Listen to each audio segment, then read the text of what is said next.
10 years ago when we started this process, Mario made reference to the Bellagio Memorandum, which I still carry around with me all the time. It's sort of my working Bible. We developed about 43 key principles to guide us in going forward with our programs and policies in different countries. And it's quite remarkable to go back and look at it from time to time and realize how perceptive the group was. In 2001, on issues dealing with air quality and health, we had reports coming out of Europe that the smog levels were on 2 out of 3 days in the course of that summer were exceeding the acceptable ozone levels. Here in North America, our good colleagues, we call them affectionately Mother Lung, were telling us how bad the air pollution levels were across the United States that summer. In Mexico City, we had a new study emerge showing that the healthy children, the children that were otherwise very healthy, good diets, good families going to schools, were suffering lung damage from the air pollution in Mexico City. A very good study that emerged during that period of time. In the courts, EPA was under assault in terms of the air quality standard setting process. I don't know, Mary, if you were directly involved in that at the time, but here we had Justice Scalia, actually one of our very conservative justices, issuing an opinion in support of setting the air quality standards and setting those standards on the basis of health and not taking into account the cost and these other economic considerations. A very important victory at the time. 10 years later, we still look to Dan at the Health Effects Institute, who seems about every other week now is issuing a new study telling us, oh, you thought the air quality was clean? It has to get lower. We're finding adverse impacts at lower and lower levels consistently. Not only is he finding the lower levels, but even without focusing on what the pollutant might be, just people living in the vicinity of traffic. You're finding children have more asthma attacks if they go to school in the vicinity of a major roadway. This linkage between traffic and exposure and air pollution and health just keeps getting reinforced, and the continually great work that you're doing, Dan. We also are seeing that in some of our major cities, some of the major mega cities around the world, this is for Delhi, again, work that HEI has funded, showing that half of the population, more than half of the population, is living within 500 meters of a freeway. So it's not a trivial thing. If we say exposure to traffic causes these adverse impacts, how many people are exposed to traffic to high levels every single day of the year in these rapidly industrializing countries especially? If we look at fuels, 10 years ago, we were still wrestling with the issue of lead in gasoline. The Dakar resolution came out of one of the early meetings of the United Nations Partnership on Clean Fuels and Vehicles, calling for the phase out of leaded gasoline in Africa. At that time, every country in Africa, with the exception of South Africa, was completely leaded fuel. We began to see the debate in the European Union on low sulfur fuel. Back in those days, we still had very high levels of sulfur in most of the fuel. The proposal that came out of the Commission at that time was, let's get down to the low level, get down to the near zero sulfur in 2011. As many of you around the table know, Europe pushed even harder, and the very low sulfur fuel is now the common fuel.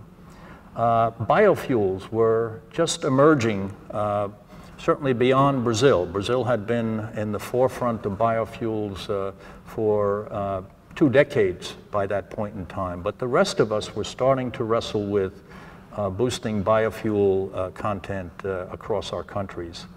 Not surprisingly, again, the oil industry sued EPA. What was it over this time? Diesel rules, trying to prevent the move toward low sulfur diesel fuel here in the United States. Today, we can say that we have almost a complete success story with leaded gasoline. I think there are 5 or 6 countries, Myanmar, North Korea, Yemen, 3 or 4 others, Serbia, I think, that still have lead in their gasoline. Now, there's some black market, but it really is a tremendous success story around the world. There's very little gasoline sold today with lead. In the EU, in the US, in Japan, near zero sulfur is now the norm. And even we're looking forward to next year. I'm expecting by July of 2012 that in the city of Beijing there'll be a 10 ppm sulfur in their fuel. So the sulfur level issue is moving forward, but it remains a big, big challenge in many of the countries that are represented around this table. Biofuels are now much more in the mainstream, much more accepted, but at the same time, a lot of uncomfortableness about the use of biofuels. We're still wrestling with the indirect land use issue that I first heard from you, Axel, I don't know how many years ago, raising that issue, and it's still a very, very difficult issue. And we're seeing people raising the concern that it's behind the rising price of fuels, of food, and of course, we don't want to be trading off. You either breathe clean air or you eat. That kind of a trade-off is not the kind of trade-off we want to be encouraging. And low-carbon fuels are certainly on the world's radar at this point in time. But if you've been following even the debate within the last week in the European Union between the EU and our friends in Canada, the high carbon fuel issue is also still very, very much on the agenda. So we'll be focusing on that quite a bit in the year ahead. Diesel vehicles. In 2001, I remember back in 1981, just before I left EPA, we adopted a diesel particulate regulation at that time that we expected would require filters to go on diesel cars in 1985. So you know how well to rely on any of my predictions. We were off by a little bit. But in 2001, the first heavy-duty diesel was certified by EPA with a particulate filter here, not here, but in the United States. In that same year, the ADAC and the Umweltbundesamt carried out a study of the Peugeot diesel that had particulate filters in Europe and demonstrated that it was a durable system, that it worked throughout the 80,000 kilometers that was required. Our friends in Tokyo took the leadership, and Masa played a very important role, and Mr. Ono, in saying with the governor of Tokyo, say no to dirty diesels. We will just not allow dirty diesels anymore. And it led to what became, I think, the largest retrofit program that has occurred to this date in terms of fitting all of the diesels that come into Tokyo or that are sold in Tokyo to be equipped with particulate filters. Anamita had to wrestle in Delhi. There was no way that they could get the low sulfur fuel that was required to clean up the diesels. So Anamita said, well, let's just get rid of diesels. Let's convert everything to natural gas. And wasn't quite a civil war, Anamita, but it was pretty close to a civil war. And I'm sure you still have some of the scars to show for that. But in the end, it was a successful program, and all of the buses and many of the other vehicles were converted to natural gas with a right afterwards, a very dramatic reduction in particulate levels at that point in time. Today, we can say that virtually all of the new light-duty diesels in Japan, the US, and the EU, and all of the heavy-duty vehicles in the US and Japan are equipped with particulate filters. And the regulations are on the books that within a few years that will be true in Europe as well. Unfortunately, we can't say that in other rapidly industrializing developing countries. We are still not there, even though the technology exists, to clean up diesels in China and India and Brazil and Mexico. And we have to continue to push very hard on that.